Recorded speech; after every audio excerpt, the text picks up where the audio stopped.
Welcome back, guys. Today I'm gonna show you how to find and install game The Elder Scrolls Blades.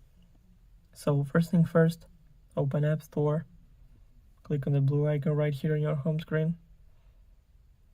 Then make sure that you log in on your Apple ID account. Then click on the search button right here.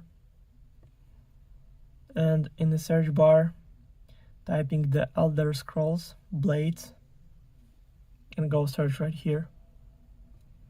Then scroll down a little bit until you find the game. So click on that, then click Get, then Install, then confirm installation through Face ID or Touch ID or using password from your Apple ID account.